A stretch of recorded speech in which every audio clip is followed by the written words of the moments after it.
सभी लोग main hall में बैठे बैठे चर्चाएं कर रहे थे। तभी मेरी बहन ने मुझसे एक प्रश्न पूछा कि भैया, यह बताओ, आदमी के बुढ़ापे का सहारा उसकी बेटी होती है या उसका बेटा?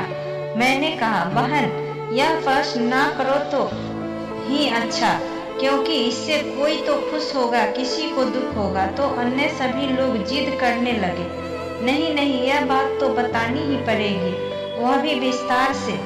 मैंने कहा, तो फिर सुनो, बुढ़ापे का सहारा बेटा या बेटी नहीं, बहू होती है। जैसा कि लोगों से अक्सर सुनते आए हैं कि बेटा या बेटी बुढ़ापे की लाठी होती है, इसलिए लोग अपने जीवन में एक बेटा या बेटी की कामना जरूर रखते हैं ताकि बुढ़ापा अच्छे से कटे। यह बात सच भी है, क्योंकि बेटा ही घर में बहू लाता है। बहू के आ जाने के बाद एक बेटा अपनी लगभग सारी जिम्मेदारी अपनी पत्नी के कंधों पर डाल देता है। फिर बहू बन जाती है अपने बूढ़े सास ससुर के बुढ़ापे की लाठी। जी हाँ, मेरा तो यही मानना है, वो बहू ही होती है जिसके सहारे बूढ़े सास ससुर अपना जीवन अच्छे से व्यतीत करते हैं। एक बहू को अपने सास ससुर की पूरी दिनचर्या मालूम होती है, कौन कब और कैसी चाय पीते हैं, क्या खाना बनाना है, शाम में नाश्ते में क्या देना है, रात को हर हाल में 9 बजे से पहले खाना बनाना है।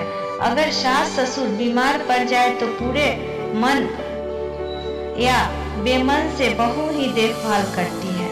अगर एक दिन के लिए बहू बीमार पड़ जाए या फिर कहीं चली जाए तो पूरे घर की धूड़ी हिल जाती है। परंतु यदि बेटा 15 दिवस की यात्रा पर चला जाए तो भी बहू के भरोसे घर सुचारू रूप से चलता रहता है। बिना बहू के सास ससुर को ऐसा लगता है जैसे उनकी लाठी ही किसी ने छीन ली हो।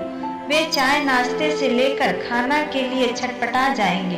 कोई और पूछने वाला उनके पास नहीं होता, क्योंकि बेटे के पास समय नहीं है, और अगर बेटे को समय मिल जाए तो भी वो कुछ नहीं कर पाएगा, क्योंकि उसे ये मालूम ही नहीं कि माँ बापूजी को सुबह से रात तक क्या से क्या देना है। क्योंकि बेटे के चंद सवाल हैं और उसकी जिम्मेदारी खत्म। जैसे माँ बापूजी ने खाना खा लिया, चाय पी लिए, नाश्ता कर लिए, लेकिन कभी ये जानने की कोशिश नहीं करते कि ये क्या खाते हैं, कैसी चाय पीते हैं। एक लगभग सभी घरों की कहानी है।